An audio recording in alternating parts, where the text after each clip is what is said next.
बहुत समय पहले स्वर्ग के राजा लॉर्ड इंद्र के दिव्य दरबार में एक गंधर्व स्वर्गीय संगीतकार रहता था जिसका नाम क्रौंचा था। वह बहुत प्रतिभाशाली था, लेकिन उसके अंदर थोड़ा अहंकार भी था। एक दिन चलते चलते उसने अनजाने में महान आर्शी सेज वमादेवा के पैर पर कदम रख दिया। आर्शी क्रोधित हो गए और बोले, तुम्हारे अंदर एक विशाल काय का अहंकार है, लेकिन तुम लापरवाह हो, इसीलिए तुम चूहा बन जाओ। जैसे ही उन्होंने श्राप दिया, दिव्य शक्ति सक्रिय हो गई। लेकिन इस श्राप में एक अजीब और मजेदार मोड़ था, क्योंकि क्रौंच एक स्वर्गीय प्राणी था। वह कोई छोटा सा साधारण चूहा नहीं बना, वह एक विशाल पर्वत के आकार का चूहा बन गया। वह धरती पर आ गया और तबाही मचाने लगा। उसने खेतों को रौंद दिया, लोहे के खंभों को अपने दांतों से तोड़ दिया, गांवों में डर और अफरा तफरी फैला दी। आखिरकार वह अर्शी सेज परशार के आश्रम में पहुंच गया, जहां बाल रूप में लॉर्ड गणेशा रह रहे थे। गणेश जी ने यह सब देखा। उन्होंने कोई बड़ा हथियार नहीं उठाया,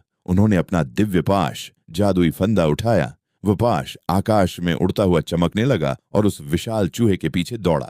आखिरकार उसने चूहे के गले को पकड़ लिया और उसे खींचकर गणेश जी के चरणों में ले आया। डर से कांपते हुए चूहे ने दया की भीख मांगी। गणेश जी मुस्कुराए और बोले, तुमने शांति भंग की है, इसलिए अब तुम मुझे उठाकर चलोगे और तुम्हारा अहंकार मेरे भार के नीचे दब जाएगा।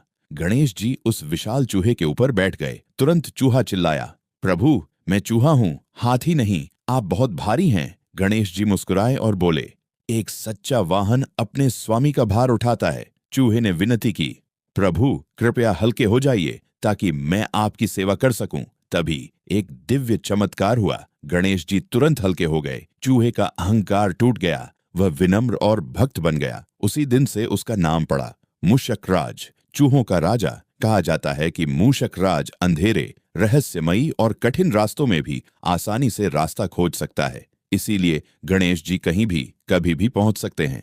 यदि आप सोचते हैं कि गणेश जी चूहे पर क्यों बैठते हैं, तो इसका उत्तर यह है, सबसे छोटा और अहंकारी अहंकार भी यदि विनम्र हो जाए तो वह दिव्य ज्ञान का सेवक बन सकता है।